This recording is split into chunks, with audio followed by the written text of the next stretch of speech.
ভাইয়ের আমার, এবার অনেকে জিজ্ঞেস করেন হুজুর রোজা ভঙ্গের কারণগুলি কি কি কি কারণে রোজা ভাঙে? এক ছেলে জিজ্ঞেস করতেছে গেমস খেলে রোজা ভাঙবে কিনা। তাই আমি বললাম না, রোজা ভাঙবে না, তবে তোমার আমলে ঘাটতি হবে। কারণ মাহে রমাদানের সুযোগী যা পড়বা সবকিছু ডাবল ডাবল বাড়িয়ে দিবেন কে? রোজা ভাঙের কারণগুলি বলে দিয়ে যাচ্ছে, মুখস্থ করেন। যদি মুখস্থ না থাকে অনলাইনে চলে যাবে, ওখান থেকে শুনে নেবেন। রোজা ভাঙার 18টি কারণ ইমামগণরা ফতুয়া দিয়েছেন, গভীরভাবে খেয়াল করতে হবে। এই 18টি কারণ হলে রোজা ভাঙবে, নয়তো বা 18টি কারণ তার মধ্যে না পাওয়া গেলে রোজা থাকবে। সুবহানাল্লাহ। প্রথমটা, ভুলে খাওয়া বা পান করার পর রোজা ভেঙে গেছে মনে করে আবার ইচ্ছাকৃতভাবে খাওয়া বা পান করা, তাহলে রোজা ভেঙে যাবে। দ্বিতীয় কারণ, বিড়ি সিগারেট হুক্কা সেবন করলে। বলো হুজুর এটা তো পান করিনি, স্মোকিং। কিন্তু এমনি দুয়া আইসে আর গেছে, কোনো পানিও না খানাও না, তাদের জন্য বলছি সিগারেট পান করলে তোমাদের রোজা ভেঙে যাবে। তৃতীয়, কাঁচা কোনো চাল, আটার খামির বা একত্রে অনেক লবণ খেলে রোজা ভেঙে যাবে। এমন কোনো বস্তু খাওয়া যা সাধারণত খাওয়া হয় না, যেমন কাঠ, লোহা, কাগজ, পাথর, মাটি, কয়লা ইত্যাদি, রোজা ভেঙে যাবে। 5, পাথর, কাতামাটি, কঙ্কর, তুলা, সুতা, তৃণলতা, খড়কুটো ও কাগজ গিলে ফেললে রোজা ভেঙে যাবে।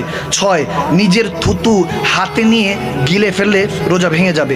ভুলে স্ত্রীর সাথে সহবাস করার পর রোজা ভেঙে গেছে মনে করে আবার স্ত্রীর সাথে সঙ্গ জ্ঞাপন করলে, সহবাস করলে রোজা ভেঙে যাবে। এবং ফতুয়া স্বামীর মধ্যে এটা এসেছে 3য় খণ্ডে। 8 নম্বর শুনেন, কানে বা নাকের ছিদ্র দিয়ে তরল ওষুধ দিলে তাহলে রোজা ভেঙে যাবে। 9, দাঁত দিয়ে রক্ত বের হলে যদি তার থুতুর যে পরিমাণ বেশি হয়, থুতুর যেরকম রক্ত বের হচ্ছে থুতুর থেকে একটু বেশি, ওটা যদি আপনি গিলে ফেলেন তাহলে রোজা ভেঙে যাবে। 10, মুখে পান নিয়ে ঘুমিয়ে গেলে এবং সে অবস্থায় সুবে সাদিক হয়ে গেলে রোজা হবে না, রোজা ভেঙে যাবে।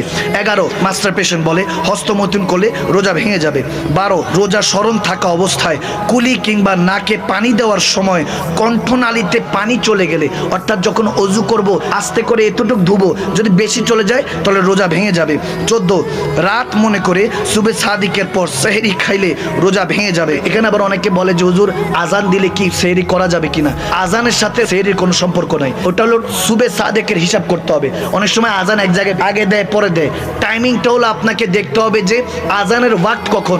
ওই সুবে সাদেক হওয়ার আগ পর্যন্ত আপনার সেহরি চলবে। তবে আজান চলাকালীন অবস্থা অনেকে খায়, তাড়াতাড়ি শেষ করে ফেলতে হবে। যে আজান হয়ে গেছে সমস্যা নেই, মাদানী হুজুর বলছে আজানে পরও খাওয়া যাবো, এরকম হলে চলবে না। 15, ইচ্ছাকৃতভাবে বমি করা বা বমি আসার পর তা গিলে ফেললে, যদি অনেক সময় অসুস্থতার কারণে বমি চলে আসে। আবার এখানে একটা বিষয় আছে, ইমামগণরা বলেন যদি রক্ত কোথাও কেটে গেল, কোথাও আঁচড় খেয়ে গেলাম বা কেটে গেল, রক্তটা যদি এখানে স্টপ থাকে অর্থাৎ প্রবাহিত না হয় তাহলে রোজা থাকবে। রক্তটা যদি প্রবাহিত হয় কিংবা যদি মুখের থেকে বমি বের হয়ে যায় তাহলে রোজা ভেঙে যাবে। 16, সূর্যাস্ত হয়ে গেছে মনে করে ভুলে দিনে ইফতার করলে রোজা ভেঙে যাবে। অনেকে মনে করে যে সূর্যাস্ত হয়ে গেছে কি ব্যাপার, এখনো তো আজান দেয় নাই মাগরিবের, এই চিন্তা করে যদি ইফতার শুরু করে ফেলে, তাড়াহুড়া করে, তাহলে রোজা ভেঙে যাবে। 17, যদি কেউ রাত ধারণা করে স্ত্রী সহবাসে লিপ্ত হয়ে যায় অথবা সুবে সাদেকের কথা জানতে পেরে তৎক্ষণাৎ সহবাস থেকে বিরত হয়ে যায়, তারপরও ফতুয়া স্বামীর 3য় খণ্ডের মধ্যে এসেছে রোজা ভেঙে যাবে।